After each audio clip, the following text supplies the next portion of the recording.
Salam əziz müəllimlər, mən Şahanə Akademinin məktəbəqədər sahə üzrə təlimçilərindən Ayşə Bayramlı. Artıq məlumatı diqqətinizə çatdırmaq istəyərdim ki, iyun qruplarımızda istər əyani formada, istər onlayn formada qeydiyyatlar başlayıb. Dərslərimiz haqqında məlumat verim. Dərslərimiz interaktiv şəkildə keçirilir. Hər bir müəllimə fərdi yanaşılır. Mövzu izahları, slaydlar üzrə mövzu izahları olur və mövzu izahlarından sonra isə artıq mövzular haqqında sual-cavablar təşkil edirik. Eyni zamanda çətin, situasiya tipli testlər isə məhz dərsdə mənimlə birlikdə işləmə üçün də şans yaradılır. Dərslərdə qarşılıqlı şəkildə sual-cavablardan istifadə edirik.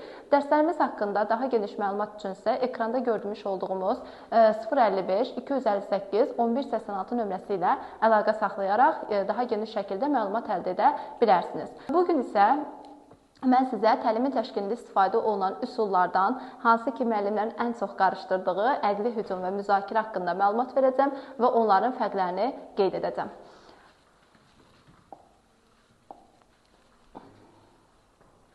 İlk növbədə danışaq əqli hücumdan. Biz bilirik ki, əqli hücum iş üsulu 3-6 yaş uşaqlar üçün istifadə olunan iş üsuludur və burada ümumiyyətlə bu iş üsulunun gedişatı məşğələnin motivasiya mərhələsində istifadə olunur və bu zaman ilk növbədə tərbiyəçi müəllim problemli bir situasiya yaradır. Problemli situasiyadan sonra artıq uşaqlar öz fikirlərini başlayırlar irəli sürməyə, yəni öz ideyalarını irəli sürürlər. Lakin tərbiyəçi müəllim burada uşaqların heç birinə mühakimə etmir və yaxud da afərin demir, onları fikirlərini saxlamır.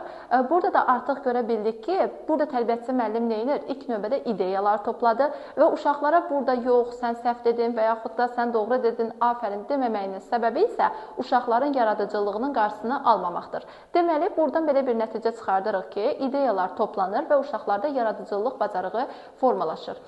Deməli, açar sözlər olaraq qeyd edə bilərik ki, əqli hücum məşğələmizin motivasiya mərhələsində istifadə olundu. İkinci olaraq burada problemli situasiyanın yaradılması, uşaqların ideyalarının toplanması və yaradıcılıq səriştəsinin, yaradıcılıq bacarığının formalaşmasıdır. Bəzən müəllimlər elə başa düşürlər ki, yaradıcılıq dedikdə sadəcə əllə hazırlanan kreativ bir şeylər nəzərdə tutulur. Xeyr, burada da ona görə də düşünürlər ki, bu dərk etmədir, bu təfəkkürdür, bu halda qarışdırırlar. Lakin qeyd etməliyəm ki, burada uşağın ideya irəli sürməsi, yəni ideyalar deməsi də mən əgər bir ideyanı irəli sürə bilirəmsə, bu mənim yaradıcılığımdan irəli gəlir. Deməli, mənim kreativ bir fikrim var ki, mən onu irəli sürə bilirəm.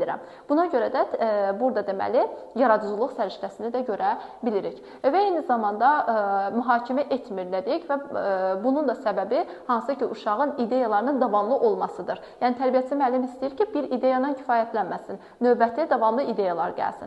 Bəs belə bir sual çıxır ki ortaya, bəs uşaqlar bilmirmi ki, bu ideyalar hansılar doğrudur, hansılar yanlışdır, bəs bunu necə ayırır? Burada uşaqları mühakimə etmir. Sadəcə sonda artıq əqli hücumu belə görə bilərsiniz. Bir ağac və ağacın üzərindəki ideyalar kimi düşünə bilərsiniz.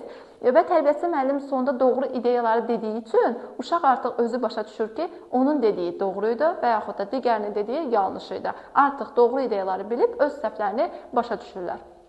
Və burada artıq kollektiv iş formasının olması da bu iş üsulunun, əqli hücumun açar sözlərindən biridir. Və artıq, məsələn, deyirəm ki, burada sual olaraq deyə bilərəm ki, uşaqlar qışda nə baş verir?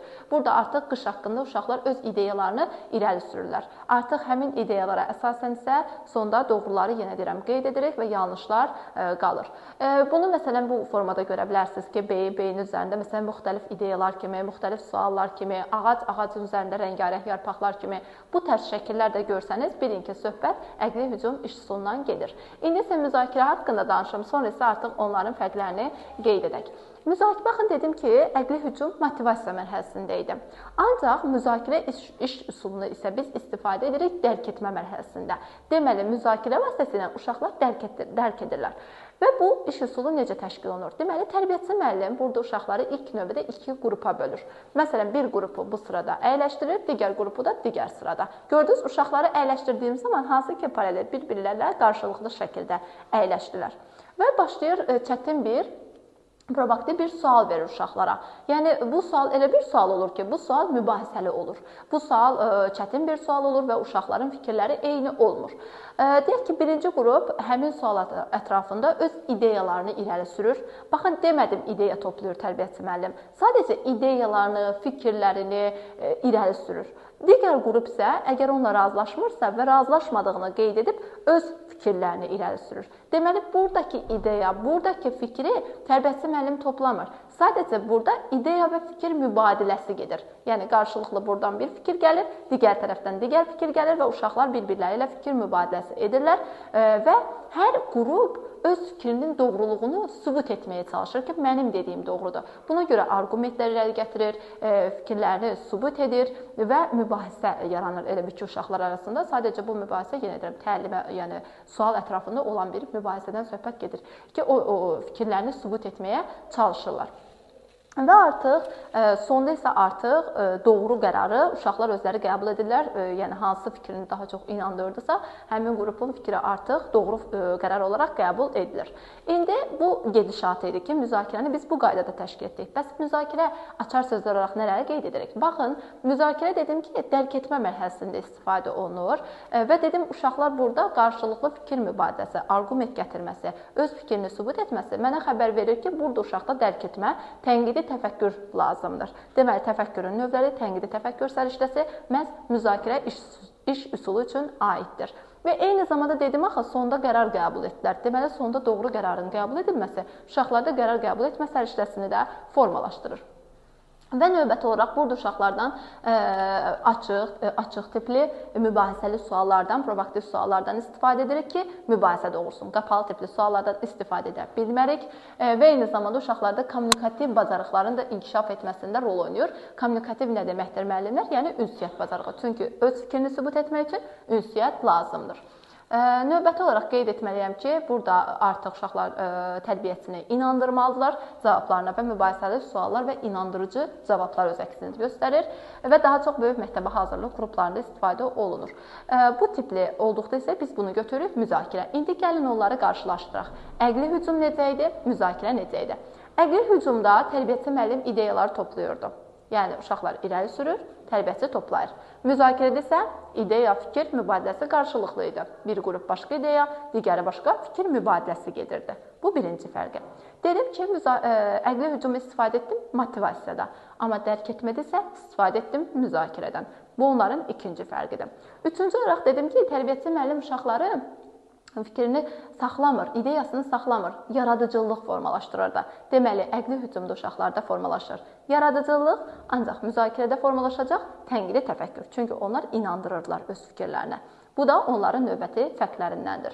Artıq gördük ki, həm də gedişat baxımından bir var kollektivə sual ünvanlayıram əqli hücumda və uşaqların ideyalarını toplayıram. Bir də var ki, onları mən qruplara bölmüşəm və hər kəs öz ideyasını belə deyim, mübadiləsi formasında təşkil edir. Bu da onların digər fərqlərindən biridir. Və eyni zamanda müzakirə işi sonunda uşaqlar düzgün qərar qəbul edirlər, qərar qəbul etmə var. Lakin əqli hücumda isə biz qərar qəbul etmirik, sadəcə doğru ideyaları göstəririk və hər kəs öz belə deyim də fikrinin doğru və yanlış olduğunu başa düşür. Mövzu izahımız bu qədər, müəllimlər.